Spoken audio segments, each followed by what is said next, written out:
Pour mieux comprendre le fonctionnement des sessions et le mécanisme de propagation de l'identifiant de session, j'ai créé une nouvelle page info.php qui va afficher les informations sur la configuration de PHP.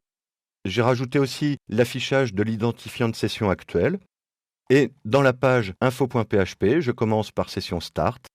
J'affiche ici le PHP info qui va me renvoyer toute la configuration de PHP. Alors c'est une page assez longue, donc en haut et en bas, j'ai rajouté des liens retour à l'identification, avec dans celui du haut un paramètre particulier qui va être le paramètre SID qui va être généré automatiquement dans le cadre des sessions et qui reprend le nom de la session et son identifiant. J'ai rajouté aussi un lien direct vers les informations sur le module des sessions que l'on ira voir pour comprendre comment cela fonctionne, et l'affichage sur cette page aussi de l'identifiant de session actuel. Donc si je vais sur ma page d'identification, je vois ici que j'ai mon identifiant de session qui est affiché et qu'il est présent au niveau du cookie.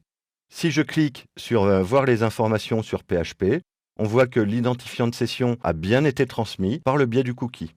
Si je retourne à l'identification, j'ai toujours le même identifiant de session. Alors maintenant, je vais désactiver tous les cookies sur la page et supprimer le cookie PHP Session ID.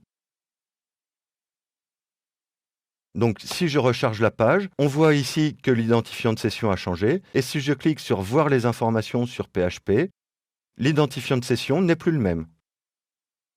Alors tout à l'heure, je vous avais expliqué que si les cookies n'étaient pas disponibles, PHP allait essayer de transmettre l'identifiant de session par le biais de l'URL. Vous voyez qu'ici, ça a été le cas. Mais on constate malgré tout que l'identifiant de session qui a été passé dans l'URL ne correspond pas à l'identifiant de session en cours sur ma page actuelle. Alors, pour comprendre cela, il faut retourner ici sur les informations de PHP et voir les informations sur les sessions. Alors, cette page affiche en fait le contenu d'un fichier qui s'appelle php.ini et qui permet de configurer PHP. Dans le cadre ici de mon serveur WAMP, donc du localhost, je peux avoir accès au fichier php.ini pour éventuellement le modifier. Si vous êtes dans le cadre d'un hébergement mutualisé, par exemple, il est fort peu probable que vous puissiez avoir accès au fichier php.ini. Dans ce fichier php.ini, je vois ici une directive Use Only Cookies qui est à on et qui spécifie que seuls les identifiants de session passés par le biais des cookies pourront être récupérés, ou plus exactement que PHP ne regardera que dans les cookies pour récupérer l'identifiant de session. D'autre part, on voit ici la directive Use Trans SID qui est à 0 et qui signifie que PHP n'insérera pas automatiquement l'identifiant de session dans l'URL si le cookie n'est pas disponible. C'est pour ça que, si on revient sur ma page, ici, j'ai été obligé de rajouter le paramètre echo SID pour pouvoir transmettre l'identifiant de session de PHP Info à ma page d'identification.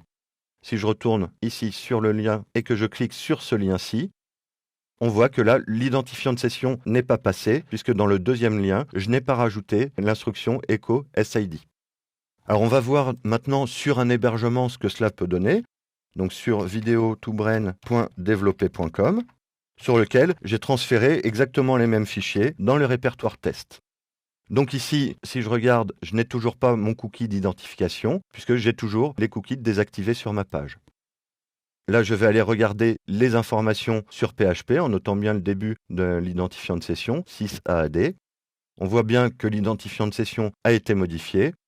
Si je retourne à l'identification, mais si vous regardez quand je survole le lien, à cet emplacement-là, le contenu du lien s'affiche et on voit bien que le même identifiant de session est passé via PHP Session ID et qu'on a bien conservé ici le numéro de session. De la même manière, si on retourne sur l'affichage des informations, dans le lien du bas, on n'a pas eu l'ajout automatique de l'identifiant de session.